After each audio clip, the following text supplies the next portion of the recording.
हाबाफारि खुंफुंदों बे खन्थाइ मेला हाबाफारि खुंनाया दायो माबायदि सोलिगोन?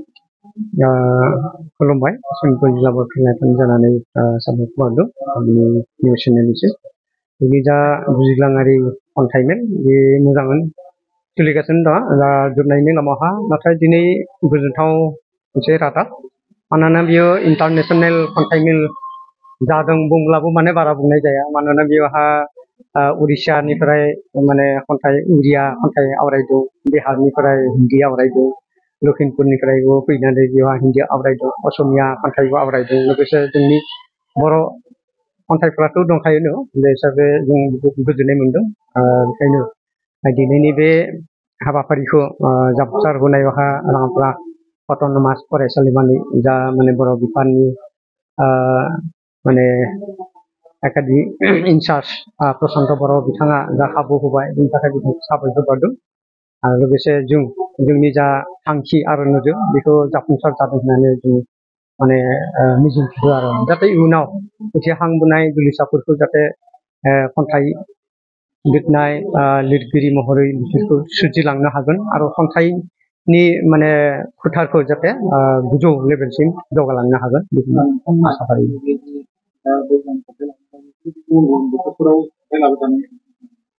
बेखौ लानाय जायो जों बोसोरावहा खननै लानाय जायो बे दैज्लाङारि खन्थाइ आरो लोगोसे मेसेङारि खन्थाइ बे मेसेङारि खन्थाइखौ जों बिथां खन्थाइगिरि ब्रजेन्द्र कुमार ब्रह्म सारनि जा थैनाय सान बे खन्थाइ सानजों लोब्बा लाखिनानै जों बे मेसेङारि खन्थाइ मेलाखौबो लानाय जायो। दायो बे खन्थाइ मेला खुंफुंनायनि गेजेरजों मा मा मुलाम्फा जायो? सनितपुर जिल्ला बर' थुनलाइ आफाद आरो राङापारा कलेज अट'नमासनि बर' बिफाना जथायै दैज्लांनि खन्थाइनि मोनसे खन्थाइ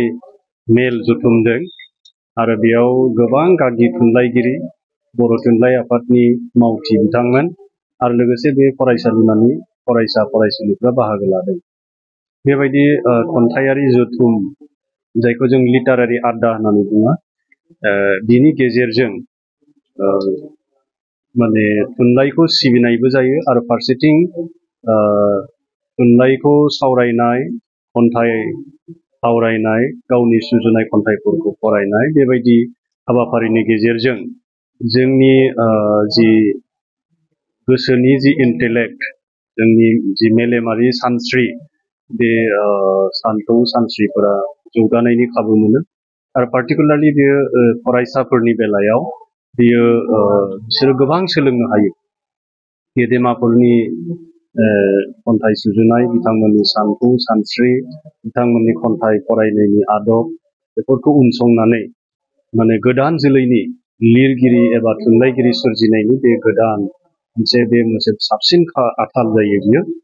साबसिन खाबु होयो। बेनिखायनो बे जथुमफोरनि गेजेरजों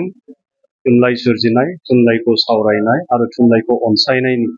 हाबाफारिफोरा जाफुंसारो।